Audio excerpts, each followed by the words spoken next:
인물입니다. 그 사람이 바로 사무엘인데, 이제 사무엘서 1장은 사무엘 선지자의 출생 이전부터 말씀이 쭉 기록되고 있습니다. 과연 선지자 사무엘이 어떻게 태어났느냐부터 이야기를 시작하는 것이죠.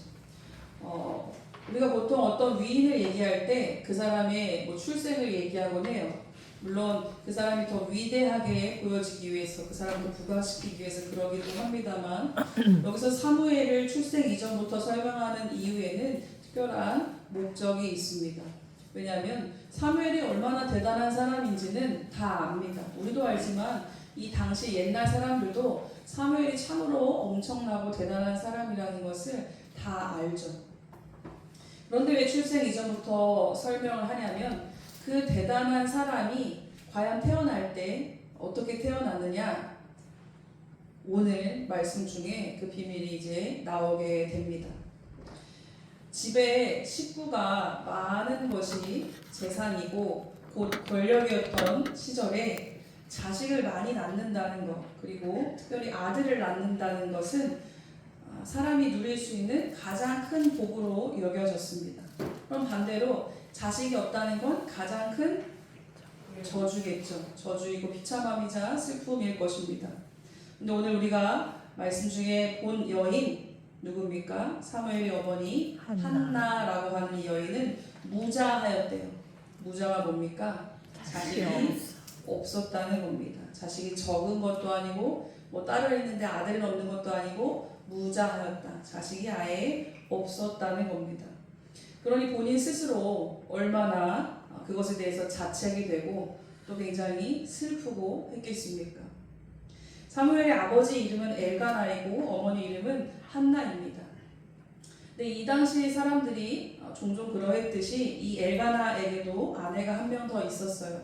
첫 번째 아내의 이름은 한나이고 두 번째 아내의 이름은 분인나입니다. 이렇게 아내가 두 명이 있었는데, 한나는 부자였지만 이 두 번째 아내인 분인나는 자식이 있었다는 것이죠. 그런데 이 분인나라고 하는 이 두 번째 부인이 또 얼마나 얄밉게 구는지 성경에 보니까 이렇게 표현해요. 한나의 적수 분인나가, 성경에 그런 표현이 쓰였어요. 한나의 적수 분인나가 한나를 격분하게 하고 괴롭게 하였다라고 성경이 정확히 그렇게 써 있습니다. 옛날 고대 사회에서 결혼한 여성이 아들이 없다는 것은 어디 가서 위로를 받을 수 없는 수치이고 굉장한 부끄러움이고 고통이었죠. 우리나라 100년까지 갈 것도 없이 몇십 년 전만 해도 당연히 우리나라도 그랬습니다. 요즘에 딸이 많은 게 좋다 그러대요. 우리 교회도 보니까 딸 많으신 분들이 막 맨날 옷도 얻어 입으시고 어디도 가시고 좋은 것 같아요. 근데 어쨌든 아들을 낳지 못하는 것이 굉장한 고통의 시절이 우리나라도 있었지만 이 고대 사회는 말할 것도 없죠. 당연히 집에서 쫓겨나도 할 말이 없는 그런 시절입니다. 그냥 여인으로서도 그렇지만 그냥 한 명의 인간으로서도 너는 뭐가 부족한 인간이어서, 너는 뭐가 이상하게 돼가지고 애를 못 낳냐? 왜 아들을 못 낳냐? 네가 이상하지? 라고 거의 사람 취급을 못 받는 것이죠. 근데 그러한 시절에 이제 이 한나라고 하는 여인이 있었다라는 거예요. 근데 다행인 것은 이 한나의 남편 엘가나 있잖아요. 이 남편은 좀 잘 만난 것 같아요. 한나가 자식이 없어서 굉장히 슬퍼하고 이 두 번째 부인 분이나 때문에 마음이 격동하고 분노하고 화가 났다 슬펐다가 온갖 혼자 마음으로 전쟁을 치르는 와중에 밥을 먹지 않고 울었다는 거예요. 밥맛도 없고 살 소망도 없고 슬퍼서 밥도 안 먹고 우니까 이 남편이 뭐라고 위로합니까? 한나야, 왜 우느냐? 내가 있잖아. 이러면서 내가 10아들보다 낫지 않냐? 라고 위로합니다. 사실 얼마나 좋은 남편입니까? 그렇죠? 이 아내를 사실은 그냥 내쫓아도 그 남편에게 아무런 잘못이 없다고 하는 그런 시대에 아이를 못 낳는 이 첫 번째 부인을 굉장히 사랑하고 아껴주고 다정한 말로 위로를 해주는 겁니다. 요즘 식으로 표현하자면 세상 둘도 없는 애처가인 거예요. 엄청난 애처가입니다. 그러면 남편이 이렇게 사랑해주고 위해주고, 그럼 분이나 입장에서 나는 지금 자식을 이렇게 많이 낳고 했는데 남편이 자식도 못난 저 여자를 더 사랑하고 더 다정하게 해주니 사실은 분인나가 더 화나야 될 것 같잖아요. 근데 몰라요. 성경에 분인나 소망은 안 나왔지만 분인나가 열받아서 더 괴롭혔는지도 몰라요. 그건 모르겠지만 어쨌든 한나를 굉장히 사랑하고 위해주고 다정한 말로 위로해줬다는 겁니다. 그럼 한나가 남편이 이렇게 나를 위해주고 사랑해주니까 슬픔이 없어야 되겠죠? 아, 그래, 내가 뭐 자식은 없지만 어차피 두 번째 부인 자식도 내 자식이고 남편이 날 이렇게 사랑해주고 아껴주니까 내가 괜찮지 할까요? 그렇지 않죠. 한나는 계속해서 울고 있어요. 왜 그런가? 남편의 그 사랑과 다정함이 위로가 되지 않을 만큼 자기가 지금 가지고 있는 자식이 없다라고 하는 그 결핍이 너무나 크게 다가오기 때문입니다. 속된 말로 한나는 지금 여기 꽂혀 있어요. 나는 왜 자식이 없지? 나는 부족한 인간인가? 나는 저주받은 인간인가? 나는 왜 이렇지? 거기에 지금 꽂혀 있는데 남편의 사랑, 남편의 다정함, 위로가 안 돼요. 사실 남편의 다정함이나 남편의 사랑을 안 받아본 적도 없기 때문에 지금 사랑받는다는 게 당연하고 사랑을 안 받는 상황은 경험해보지 못했기 때문에 이게 좋은지조차 사실은 모르죠. 당연한 줄로 알고 받기 때문에. 근데 어쨌든 남편의 이 사랑이 별로 크게 와닿지 않습니다. 나는 왜 이게 없지? 나는 이게 왜 부족하지? 나는 왜 이렇게 태어났지? 우리 집안은 왜 이러지? 나는 왜 이거밖에 안 되지? 라고 하는 우리 스스로 느끼는 각자의 결핍이라는 것이 있습니다. 결핍. 우리가 영양소도 우리 몇 대 영양소 여러분 학교 때 배우셨습니까? 5대 영양소가 있잖아요. 뭐 단백질, 탄수화물 이렇게 있고 또 비타민도 있고 뭐 미네랄도 있고 막 이 영양소들이 우리 몸에 골고루 있어야 사람이 건강하대요. 근데 이것이 한쪽이 과다가 돼도 문제지만 뭐가 하나가 부족해도 병이 생기거나 문제가 되죠. 뭔가 하나가 결핍이 된다는 건 이 사람으로 하여금 제 기능을 하지 못하게 합니다.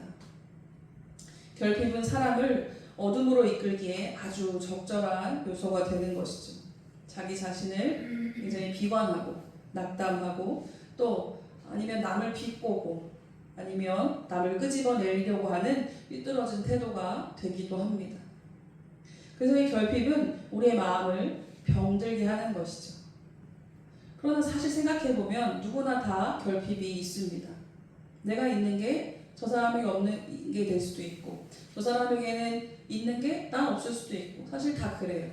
완벽하게 모든 걸 오각형 인간으로 다 가진 사람 별로 없죠. 뭐 있을 수 있겠지만 각자가 생각하는 자기 결핍이 있어요. 근데 어쨌든 이 결핍을 어떻게 내가 마주하고 내 것을 소화시키냐에 따라서 내 성품도 또 내 태도도 나아가서 내 인생도 달라지는 것입니다. 특별히 우리 신앙인들에게는 이 결핍이라고 하는 내가 느껴지는 이 결핍이라는 것이 우리로 하여금 하나님 앞에 진실하게 나아갈 수 있는 그런 발판이 되기도 합니다. 오늘 말씀해 보니까 제사장이 나옵니다. 한나와 대화하고 있는 이 제사장의 이름이 누구일까요?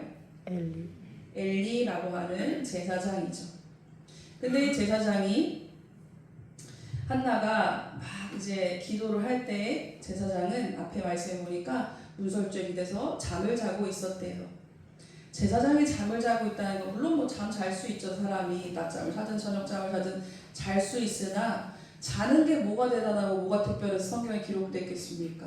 성경에는 그냥 아무렇게나 쓰여진 것이 없어요. 제사장이 자고 있었다는 건 무슨 뜻일까요?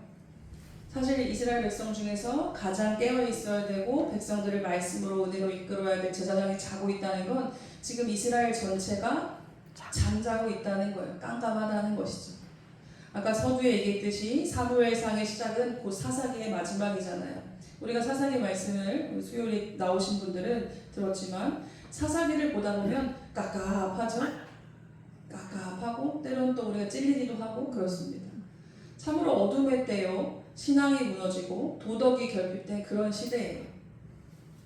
근데 그 시대에 가장 최전방 중심에 누가 있었냐면 제사장들의 그런 해이함, 나태함 또는 타락함이 있었고 또한 이스라엘 백성들의 지도자들의 타락함이 있었고 결과 이스라엘 모든 백성들이 하나님 없이 말씀대로 살지 않는 형식적인 종교만 남아있는 그런 일들이 이제 나타나게 됐다는 것이죠. 거기에 이제 사사기의 종말을 보하는 때니까 사실 그 악함과 무지함과 나태함이 절정에 이르렀을 때라고 볼 수 있겠죠. 그때의 제사장이 바로 엘리인데 엘리가 지금은 솔직히 돼서 잠을 자고 있었다는 겁니다. 그런데 이 한나라고 하는 여인은 성전에 기도하러 올라왔어요. 이 한나라고 하는 여인은 결혼한 직후부터 지금까지 애가 없어요. 근데 군인한 자식들을 낳았다고 보니까 최소한 10년 가까이 시간이 많이 흐른 것이죠. 사실 1, 2년 자식이 없는 건 좀 견딜만 하죠. 그래, 기도하면서 낳아보자. 근데 5년, 10년 된다고 생각해 보세요. 이건 미치는 거예요. 요즘같이 난임센터도 없는데 어떻게 하겠습니까? 요즘에는 검사를 해서 남자가 문제냐 여자가 문제냐 이런 것도 막 판단한다고 하는데 이때는 무조건 여자 문제인 거예요. 심지어 분인하는 애를 낳았으니까 한나 문제인 게 확실시 되잖아요. 그러면 한나 입장에서 이 정도 되면 좌절하기도 하지만 하나님께 대하여서 화도 나요. 매우 섭섭합니다. 하나님, 내가 기도하고 있잖아요. 어제도 기도했고 그저께도 계속 기도했는데 왜 결과가 이렇게 나타나지 않습니까? 내가 다른 거 바랍니까? 자식 하나 달라는데 그게 그렇게 어렵습니까? 이러면서 하나님한테 화를 냈다가 매달렸다가 낙담했다가 혼자 전쟁을 치르는 거죠. 근데 오늘 말씀 우리가 짧게 읽으려고 뒤에만 읽었지만 앞부분에 보면 매년 한나가 예배드리러 실로에 올라왔다는 거예요. 실로는 그 당시 때 이제 이스라엘의 왕정 시대가 시작되면서부터는 예루살렘을 수도로 정했지만 그 전까지는 여호와의 언약궤가 있었던 실로라고 하는 곳이 곧 그들의 수도였어요. 근데 이 엘가나와 한나가 사는 곳은 에브라임 산지 라마다임 소빔이라고 하는 소도시입니다. 실로에서 조금 거리가 떨어진 곳입니다. 근데 이 여인이 매년 하나님을 뵙고자 예배드리고자 기도하고자 성전을 찾았다는 것이죠. 웬만한 신앙심과 경건한 마음 가지지 않으면 할 수 없는 일입니다. 왜냐하면 여자는 성전에 1년에 한 번씩 나아가서 하나님을 뵈야 된다는 의무가 없었어요. 남자는 의무가 있어요. 할례받은 남자들은 반드시 1년에 한 번씩 성전에 가야 된다는 법이 있지만 여자는 그런 법이 없습니다. 그런데 한나는 그런 법이 없음에도 불구하고 매년 갔다. 그 말인즉슨 그가 정말 가고 싶어서 갔다는 거예요. 하나님을 뵙고 싶고 예배드리고 싶고 기도하고 싶어서 나아갔다는 것이죠. 한나는 신실한 여인이었던 것입니다. 그래서 분인나가 자기를 격동시키고 분노케 하고 막 했지만 어떻게 해요? 머리끄댕이를 집어 뜯었습니까? 내쫓았습니까? 회초리로 막 다스렸습니까? 어떻게 해요? 혼자 울어. 혼자 울기만 해요. 저 같으면 너 일로 와봐. 남편 안 볼 때 뒤로 싹 불러가지고 아주 그냥 꼰구녕을 내줬을지도 모르겠지만 한나는 그렇게 안 하는 거예요. 물론 화도 나고 분노하고 격동했다고 하니까 화가 나죠. 그리고 막 괴롭고 슬프고 막 그렇지만 이거를 그 사람을 막 내가 갚아주고 괴롭히고 아니면 자기를 학대하고 남편을 쥐어잡고 여기다 풀지 않고 한나는 어떻게 했냐는 거예요. 하나님 앞에 기도했다는 겁니다. 혼자 울고 하나님을 찾고 하나님께 기도하는 여인, 그게 바로 한나였어요. 그날도 바로 그날도 한나가 하나님의 성전에 나아가서 혼자 주가 기도했다는 것이죠. 기도하는데 입술은 움직이는데 소리가 안 나는 거예요. 그러니까 엘리 제사장이 볼 때 이 여자가 술 취해가지고 중얼중얼 하는구나. 너 술 취했으면 집에 자라 이렇게 얘기하잖아요. 그랬더니 한나가 그게 아니라 제가 이러이러이러한 게 한이 돼가지고 제가 하나님 앞에 기도하고 있습니다 라고 하는 거예요. 여러분 혹시 이 한나가 왜 소리 내지 않고 입술만 그냥 쩍쩍 하면서 기도했을까 공감 가시는 분들이 있을 수도 있어요. 내가 뭔가 하나님 앞에 정말 중요한 어떤 것을 기도해야 돼요. 하나님과 나 사이에 이건 너무 중요한 문제예요. 나한테는. 근데 이 기도를 누가 듣는 거를 내가 원치 않아요.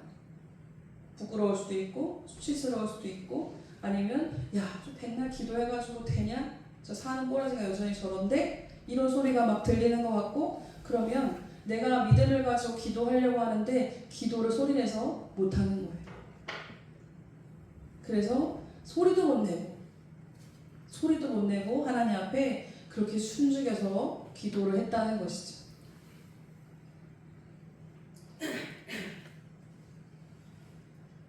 그런데 이 기도하는 모습을 보고 엘리 제사장이 술 취했구나 했지만 엘리 제사장이 여기서 결정적인 한마디를 합니다. 뭐라고 합니까? 오늘 말씀해 보니까 17절 엘리가 대답하여 이르되 평안히 가라. 이스라엘의 하나님이 내가 기도하여 구한 것을 허락하시기를 원하노라 라고 합니다. 이게 무슨 말이에요? 축복해 준 거예요. 제사장으로서 자기가 가진 권한을 가지고 이 한나를 축복했습니다. 이 한나가 믿음이 있는 여인이잖아요. 이제 제사장이 뭐 졸고 있었든지 자고 있었든지 상관없이 하나님의 제사장이 나한테 너가 기도하면 하나님이 들어주실 거야 라고 축복해 주니까 이 여자가 어떻게 합니까? 아멘 하고 그 말씀을 그냥 받아버려요. 아멘. 18절에 당신의 여종이 당신께 은혜 입기를 원하나이다 하고 가서 먹고 얼굴에 다시는 근심빛이 없었더라. 아멘. 애가 생겼습니까? 안 생겼습니까? 아멘. 아직 안 생겼어요. 아직 안 생겼어요. 그런데 그 말을 듣고 네 아멘 하고 아멘. 돌아가서 근심빛이 없고 밥을 먹기 시작했다는 거예요. 아멘. 남편이 의아했겠죠? 이 갑자기 저렇게 왜 저렇게 뭐 좋은 일이 있나? 밥을 먹고 저렇게 좋아하네? 근데 우리가 뒤에 얘기를 알아요? 아들을 낳았잖아요. 사무엘을 낳았어요. 엘리 제사장은 어찌 보면 자기가 원래 그냥 늘 하던 대로 형식적인 얘기를 해준 거예요. 성전에 와서 기도하는 이 어떤 여인을 향해서 야 하나님이 너 기도 들어주실 거야. 가. 그냥 이렇게 얘기한 거예요. 정말 한나의 그 사정을 알고 같이 막 그래 기도하자 이랬다기보다는 제사장으로서 그 얘기를 해준 것이죠. 제사장이 원래 하는 일이 그거니까. 근데 이 여인 한나는 그 말씀을 어떻게 받습니까? 하나님의 응답으로 받는 거예요. 아멘. 그래서 여러분 기도 응답은 누구 믿음으로 받습니까? 내 믿음으로 받는 거예요. 내 믿음으로. 제가 어느 날 어떤 집회를 갔는데 강사가 너무 개떡 같은 거예요. 제 생각에. 저희 교만한 생각에 진짜 개떡같이 설교하네. 막 나가고 싶다. 죄송해요. 이렇게 할 수 있어요.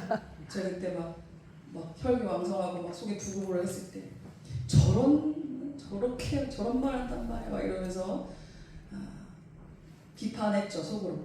그러나 이제 체면 때문에 차마 나가지 못하고 불만 가득한 눈빛을 막 이글이글 하면서 앉아 있었어요. 그래서 그 이후로도 며칠 동안 그 목사는 아닌 것 같아 막 이러면서 혼자 비판을 했죠. 근데 어느 날 다른 몇 명이 누구랑 성도님들이랑 대화를 하는데 어떤 분이 그러는 거예요. 자기는 그 목사님 설교에 너무 은혜 받았다는 거예요. 눈물을 글썽이면서 자기는 너무 은혜 받았고 뭐 어떠고 막 얘기를 해요. 그래서 제가 속으로 깜짝 놀랐어요. 내가 교만했구나. 첫 번째는 내가 교만했구나. 두 번째는 하나님이 지금 저 말하는 은혜 받았다고 하는 저 사람의 믿음 때문에 저 사람이 은혜 받는구나 를 제가 그때 깨달았습니다. 저는 믿음이 없어서 그때 은혜를 못 받았나 봐요. 이미 갈 때부터 싫었거든요. 이미 그 집회 갈 때부터 그 사람은 마음에 안 들어. 그 사람은 이래 저래. 이미 비판이 가득해요. 마음에. 설교에 은혜 받을 마음이 하나도 없어요. 가야 되니까 가는 거고 앉아있어야 되니까 앉아있는 거지. 설교 시작할 때부터 떠들어봐라 막 이러면서 이런 자세로 앉아있으니까 뭐 설교가 은혜가 되겠습니까? 근데 물론 몰라요. 그분이 정말 훌륭한 설교를 했는지 아니면 뭐 별로의 설교를 했는지 그걸 우리가 뭐 판단할 수 없지만 어쨌든 그러한 중에도 막 은혜 받았다고 막 절절히 고백하는 성도가 있다라는 것이죠. 아, 하나님이 그 믿음으로 구원하는구나. 예수님께서 병자들을 고쳐주실 때도 어떻게 하셨습니까? 막 예수님 고쳐주세요, 뭐 해주세요, 살려주세요 할 때에 예수님이 항상 그래 알았어 오케이 병원에 진료하듯이 해주지 않으셨어요. 예수님 항상 물어보셨습니다. 너가 내가 필요하니? 하나님 은혜가 필요하니? 낫기를 원하니? 믿니? 라고 질문하세요. 그리고 나서 예수님께서 고쳐주시든지 기적을 나타내 주시든지 하셨다는 거예요. 중요한 것은 내가 하나님을 신뢰하고 하나님을 믿느냐라는 것입니다. 여러분 가운데 믿음이 있습니까?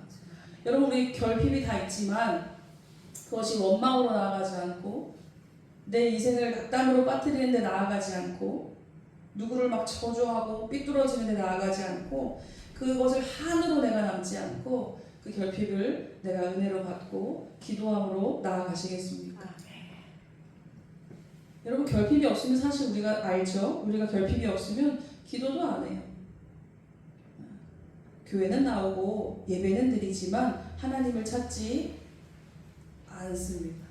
하나님을 찾는 데는 언제냐? 내가 그때 위급하고 급박하고 위험해서 하나님 필요하다 생각할 때 우리는 하나님을 찾지 평소에 잘 찾지 않잖아요.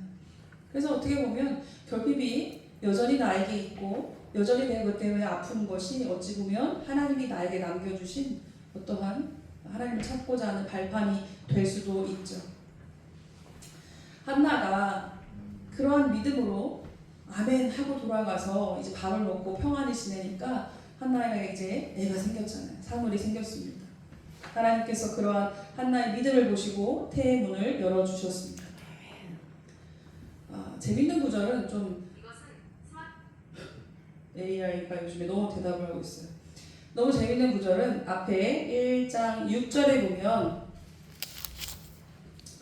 여호와께서 그에게 임신하지 못하게 하심으로 라고 해요. 한나가 임신하지 못했던 이유는 뭐라는 거예요? 하나님께서 그렇게 하셨다는 거예요. 임신하지 못하게 막으셨다는 것이죠. 일부러 그렇게 하셨습니다. 왜요? 왜 한나가 그렇게 괴로운 시간을 보내도록 하나님이 그렇게 하셨을까요? 그것은 하나님께서 하나님의 일을 하시는 것을 드러내시려고 엘가나와 한나의 부부를 선택하셨고 한나를 지켜보셨다라는 것이죠. 그러므로 이 사무엘이라고 하는 사람은 엘가나와 한나의 자식이 아니고 누구 자식입니까? 하나님의 자녀. 하나님의 자식이에요. 이 동일한 구절이 어디에도 나오나요? 아브라함과 사라 사이에서 태어난 이삭. 이삭도 사라가 낳았지만 누구 아들이에요? 하나님 아들이에요. 왜냐하면 사람이 낳을 수 있을 때 생리적으로 당연히 아이를 가질 수 있는 상태였을 때 태어난 아들은 아브라함 자식이고 누구의 자식이지만 아이를 낳을 수 없을 때 하나님이 주셔서 낳은 자식은 그들의 자식이 아니라 하나님의 자식인 것이죠. 사무엘도 마찬가지입니다. 앞으로 하나님께서 이 사무엘을 이 나라의 기둥으로 쓰시는데 사무엘은 누구의 자식이에요? 하나님의 자식. 한나의 자식이 아니고 하나님의 자식이라는 겁니다. 그래서 그가 아이가 젖을 떼자마자 이 아이를 젖을 떼봤자 애기 아니에요. 이 아이를 성전에 데려다 놓고 성전에서 키우게 한 거예요. 하나님께 바친 것입니다. 아니 엄마가 매정하잖아요. 그 깐난쟁이를 애기를 이제 젖대서 조금 걷고 이제 한 뭐 2-3살 이렇게 된 애를 성전에 데려다 놓고 키우게 한다니요. 우리 궁평리에 있는 가나안교회는 가깝지가 않은 성전이 되게 멀어요. 멀리 데려다 놓고 엄마가 뭐 매일 가겠습니까? 가끔 가겠죠. 1년에 한 번, 2번 가겠죠. 왜 그렇게 했을까? 엄마가 매정한 것이 아니라 이 아이는 누구 아이냐? 하나님의 아이기 때문에 그래요. 그러니 결국 그 아들은 한나가 얻은 자기 자식 같지만 결국 그 아이를 제대로 키워본 적이 없어요. 물론 키우는 게 힘들지만 엄마로서 느끼는 기쁨과 행복도 있죠. 한나는 그 행복을 별로 느껴보지 못했어요. 아기 때, 젖먹이 때만 이제 키워놓고 그 이후에 크면서 애가 뭐 말하고 뭐 배우고 이렇게 자라면서 그런 거를 한나는 기쁨을 느끼지 못했어요. 그러니까 결국 한나의 아들인 것 같지만 그 아이를 제대로 키워보지도 못했고, 이제 장성에서는 아들의 효도를 받아보지도 못했고, 그런 것이죠. 그러니까 자기 아들이라고 할 수가 없어요, 사실은. 그러면 한나가 그렇게 하나님께 매달리고 그토록 원했던 아들을 얻고, 보통 같으면 이 너무 귀한 아들 아니에요? 너무 귀한 아들이잖아요. 그럼 막 우쭈쭈 막 얘가 불면 날아갈세라, 뭐 어떻게 하면 꺼질세라, 뭐 얼마나 아끼고 사랑하고 키우겠습니까? 그런데 그렇게 끼고 살지 않고, 내 아들 끼고 살지 않고 그가 성전에 바칠 수 있었던 이유는 그녀에게는 이제 결핍이 해결됐기 때문이에요. 그녀의 결핍은 내가 아들이 없어서 아들로부터 얻는 그런 어떤 아들이 주는 기쁨이나 아들이 주는 그것이 아니라, 내 삶에 어떤 결핍이 있는데 그게 누구로부터도 해결되지 않는 그 어떤 구멍이 있어서 그 여자가 괴로웠던 것이라는 것이죠. 쉽게 표현하면 이렇습니다. 나에게 어떤 결핍이 있어요. 나는 뭐 어렸을 때 나는 부모에게 나는 사랑받지 못하고 컸어. 난 너무 힘들게 자랐어. 아니면 우리 집에 돈이 없어서 난 너무 늘 쪼들리게 살았어. 아니면 친구에게 왕따를 당해본 경험이 있어. 아니면 뭐 이런 여러 가지 나의 결핍들이 있잖아요. 그럼 내가 그것 때문에 반드시 그 인생은 불행할까요? 저주스러울까요? 그렇지 않을 수 있죠. 그럼 반대로 나는 굉장히 부유한 집안에서 자랐고, 부족한 거 없이 내가 다 채움받으면서 자랐고, 나는 굉장히 사랑받고 지금도 주변 사람들이 날 다 좋아해주고 인정해주고, 그런데 그럼 나는 반드시 행복할까? 그렇지 않을 수도 있어요. 우리가 볼 때 가끔 그러지 않으세요? 어떤 사람을 보면 저 사람은 뭐 부족한 게 없어 보이는데 왜 맨날 저렇게 울상이지? 왜 맨날 저렇게 우는 소리를 하지? 할 수도 있고, 반대로 저 사람은 되는 게 없어 보이는데, 좋은 게 없어 보이는데 뭐가 좋다고 맨날 저렇게 속없이 웃고 다니지? 할 수도 있어요. 문제는 뭐냐? 어떤 객관적인 어떤 결핍이 있을 수 있지만 그거를 자기가 그것을 어떻게 받아들이고 소화하느냐에 따라서 자기 인생이 달라진다는 것이죠. 이 한나에게 있어서 결핍은 아들이 없는 것인 줄 알았더니, 한나에게 있어서의 결핍은 뭐냐면 하나님으로 그 영혼이 채워지지 않았기 때문이에요. 근데 하나님이 내 기도를 들어주셨어요. 하나님이 나에게 아들을 주셨어요. 그럼 한나는 이제 충만해졌어요. 한나는 충만해졌어요. 한나가 만약에 사무엘이 아니라, 아들이 아니라 딸을 낳았어도 한나는 행복했을 거예요. 근데 하나님이 이제 그 사람을 앞으로의 이 나라의 기둥으로 쓰시려고 하니까 사무엘이라고 하는 아들을 주신 것이지, 뭐 딸을 낳든지 딸 쌍둥이를 낳든지 한나는 행복했을 것입니다. 남편이 그렇게 사랑해주고 남편이 그렇게 위해줘도 채워지지 않던 그것이 하나님이 네 기도를 들으신다, 응답하신다 라고 하는 그것을 그가 믿음으로 받고 나서부터는 그 여자의 그 결핍이 완전히 메워진 것이죠. 이제 충만해요. 우리가 정말로 충만하고 행복하려면 하나님이 내 안에 있는 그 결핍을 메워주셔야 됩니다. 내가 겉으로 볼 때는 내가 이거 없어서 나는 결핍이고, 이거 없어서 나는 인생이 괴롭고, 이거 없어서 나는 우울해, 이거 없어서 화가 나고 슬퍼 라고 할 수 있지만, 그 어떤 결핍이 하나님을 만날 때 내 심령이 변화되면, 그 결핍이 메워지면 그게 별로 아닌 것처럼 보여져요. 괜찮아져요.